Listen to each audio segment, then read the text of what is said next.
ध्यान लगा के गावे नीखे सारी चलीसा। मंगरू चाचा के बाचा गावे ले बहुते अच्छा। बसली शारदा इनका मत में नाम बा भोजपुरी जगत में। 10 साल पीछे से आवो कथा पे हमारा ध्यान लगावो।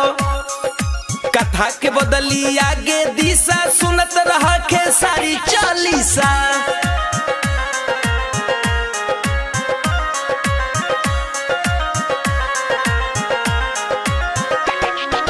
रोहन गरीबू मंगरू काका बेच के चाना लिट्टी चोखा पोसत रोहन बाल बच्चा।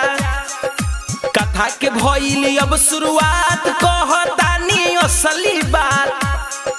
धीरे धीरे कटल समैया एगो बेटा बनल गवैया। बाटे न लगे एको पाई कह कैसे केसट गवाई। बबुआ के ना करब निराश जब तक ले ही रही सांस। रुपया के तो धैलस निशा सुनत रह के सारी चालीसा।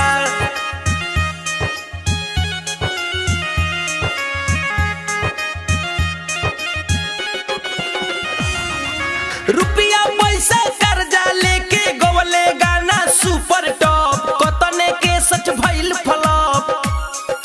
मन में दुख भइल भारी चिंता मेनू पड़ल खेसारी। गाना गाई की कर्जा भरी नइखे बुझात का हम करी।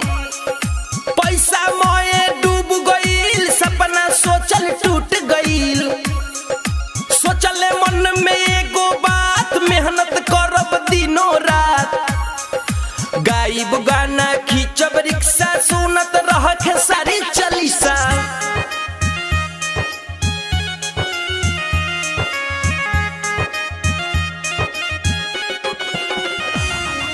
कुछ दिन एने ओने धवले किस्मत के अपना जमवले। फिर से एगो के सट गवले।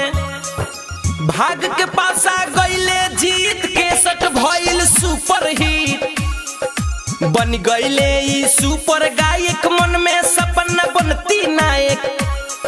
गायक से मन बा बनती नायक तबे जाके होती लायक। रुपया पैसा जमन कमैले फिल्म एगो शूटिंग करैले।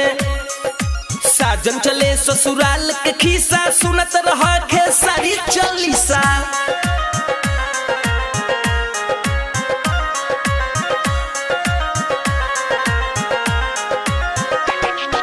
जीरो से भइले हीरो हो ले लिहले पे जीरो हो। हिट मशीन नाम भइल। दुख से होई गईले उबार खुश में जिए लगल परिवार। बहुत नष्ट कष्ट भइल तब जाके स्पष्ट भइल। असही देखावा लो कलकारी जन करलो गारा गारी।